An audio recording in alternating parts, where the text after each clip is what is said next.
శాంతి. మురళీ తారీఖు డిసెంబర్ 8, 2024. ఆదివారం. అవ్యక్త బాప్దాదా గారి మధుర మహావాక్యాల సారాన్ని విందాం. మరి రివైజ్ డేట్ ఫిబ్రవరి 13, 2003. మురళీ సారం: వర్తమాన సమయంలో మీ దయా హృదయం మరియు దాతా స్వరూపాన్ని ప్రత్యక్షం చేయండి. ఈరోజు వరదాత అయిన తండ్రి తన జ్ఞానదాతలు, శక్తిదాతలు, గుణదాతలు, పరమాత్మ సందేశవాహకులైన పిల్లలను చూస్తున్నారు. పిల్లలు ప్రతి ఒక్కరూ మాస్టర్ దాతగా అయ్యి ఆత్మలను తండ్రికి సమీపంగా తీసుకొచ్చేందుకు ప్రయత్నం చేస్తున్నారు. విశ్వంలో అనేక ప్రకారాల ఆత్మలున్నారు. కొందరికి జ్ఞానామృతం కావాలి, కొందరికి శక్తులు కావాలి, కొందరికి గుణాలు కావాలి. పిల్లలైన మీ వద్ద అన్ని ఖజానాలు అఖండంగా ఉన్నాయి. మీరు ప్రతి ఆత్మ యొక్క కోరికలను పూర్తి చేసేవారు. రోజురోజుకు సమాప్తి సమయం సమీపంగా వస్తున్నందున ఇప్పుడు ఆత్మలు ఏదైనా కొత్త ఆధారాన్ని వెతుకుతున్నారు. కనుక ఆత్మలైన మీరు కొత్త ఆధారాన్నిచ్చేందుకు నిమిత్తమై ఉన్నారు. బాప్దాదా పిల్లల ఉమంగ ఉత్సాహాలను చూసి సంతోషిస్తున్నారు. ఒకవైపు అవసరంతో ఉన్నారు, మరొక వైపు ఉమంగ ఉత్సాహాలతో ఉన్నారు. అవసరమైన సమయంలో ఒక్క బిందువుకు కూడా మహత్వం ఉంటుంది. కనుక ఈ సమయంలో మీరిచ్చే అంచలికి అనగా దోసిలికి, సందేశానికి కూడా మహత్వం ఉంది. వర్తమాన సమయం పిల్లలైన మీ అందరి దయాహృదయము మరియు దాతా స్వరూపం ప్రత్యక్షమయ్యే సమయం. బ్రాహ్మణాత్మలైన మీ అనాది స్వరూపంలో కూడా దాతృత్వ సంస్కారం నిండి ఉంది. కనుకనే కల్పవృక్ష చిత్రంలో మిమ్మల్ని వృక్షం యొక్క వేర్లలో చూపించారు. ఎందుకంటే వేర్ల ద్వారానే పూర్తి వృక్షానికి అన్నీ చేరతాయి. ఆదిలో మీది దేవతా స్వరూపం. దేవతలు అంటేనే ఇచ్చేవారు. మధ్యకాలంలో మీది పూజ్యనీయ చిత్రస్వరూపం.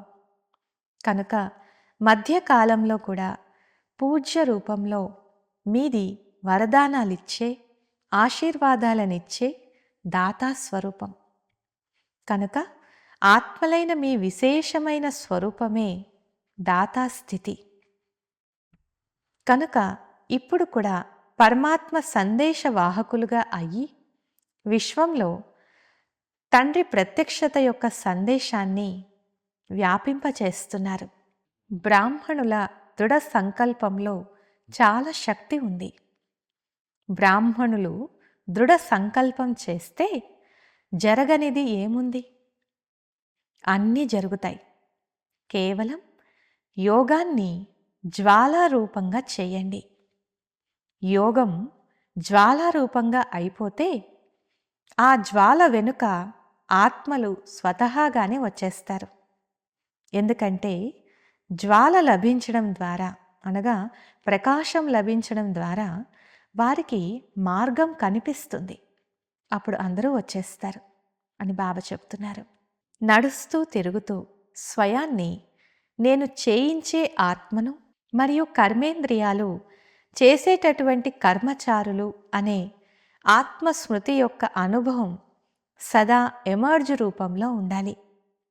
అంతేకాని నేను ఆత్మనే కదా అని అనుకోవడం కాదు.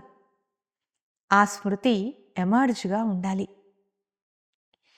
మర్జ్ రూపంలో ఉంటుంది, కానీ ఎమర్జ్ రూపంలో ఉంటే ఆ నశ, ఖుషి మరియు కంట్రోలింగ్ పవర్ ఉంటాయి. మజా కూడా వస్తుంది. ఎందుకంటే సాక్షిగా ఉంటూ కర్మ చేయిస్తారు. కనుక చేయించేవానిగా అయ్యి కర్మ చేయిస్తున్నానా అని మాటి మాటికి చెక్ చేసుకోండి. ఎలాగైతే ఒక రాజు తన కర్మచారులను తన అదుపాజ్ఞలలో ఉంచుకుంటాడో, ఆజ్ఞ ద్వారా చేయిస్తాడో, అలా ఆత్మ యొక్క చేయించే స్వరూపం స్మృతిలో ఉంటే సర్వ కర్మేంద్రియాలు మీ ఆర్డర్లో ఉంటాయి. మాయ యొక్క ఆర్డర్లో ఉండవు, మీ ఆర్డర్లో ఉంటాయి. చేయించే ఆత్మ సోమరిగా అవ్వడం మాయ గమనిస్తే ఇక అది ఆర్డర్ చేయడం ప్రారంభిస్తుంది. ఒకసారి సంకల్ప శక్తి, ఒకసారి వాచాశక్తి మాయ యొక్క ఆర్డర్లో నడుస్తూ ఉంటాయి. అందువల్ల ప్రతి కర్మేంద్రియాన్ని మీ ఆర్డర్లో నడిపించండి. నలువైపులా ఉన్న సర్వ స్వరాజ్య అధికారులకు సదా సాక్షి స్థితి అనే సీటుపై సెట్ అయి అచల్ అడోలుగా ఉండే ఆత్మలకు సదా దాతా స్థితి యొక్క స్మృతి ద్వారా సర్వులకు జ్ఞానము, శక్తులు, గుణాలను ఇచ్చే దయాహృదయ ఆత్మలకు సదా తమ ముఖం ద్వారా తండ్రి చిత్రాన్ని చూపించే శ్రేష్ఠ ఆత్మలకు సదా అదృష్టవంతులుగా ప్రసన్నంగా ఉండే ఆత్మిక గులాబీ పిల్లలకు బాప్దాదా యొక్క ప్రియ స్మృతులు మరియు నమస్తే. అలా తయారు చేసే బాప్దాదాకు కూడా పిల్లలందరి తరపున గుడ్ మార్నింగ్ మరియు నమస్తే. వరదానము: కర్మయోగులుగా అయ్యి ప్రతి సంకల్పం, మాట మరియు కర్మను శ్రేష్టంగా చేసుకునే నిరంతర యోగి భవ.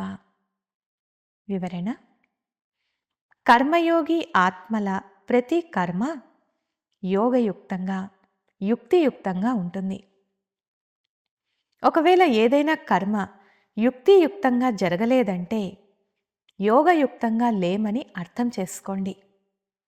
ఒకవేళ సాధారణ లేక వ్యర్థ కర్మ జరిగిందంటే వారిని నిరంతర యోగులు అని అనరు. కర్మయోగి అంటే ప్రతి సెకండు, ప్రతి సంకల్పం, ప్రతి మాట సదా శ్రేష్టంగా ఉండాలి. శ్రేష్ఠ కర్మకు గుర్తు స్వయం కూడా సంతుష్టంగా ఉండాలి మరియు ఇతరులు కూడా సంతుష్టంగా అవ్వాలి. ఇలాంటి ఆత్మలే నిరంతర యోగులుగా అవుతారు. స్లోగన్: స్వయం ప్రియ, లోకప్రియ మరియు ప్రభు ప్రియ ఆత్మలే వరదాని ఆత్మలు. అచ్చా. ఓం శాంతి.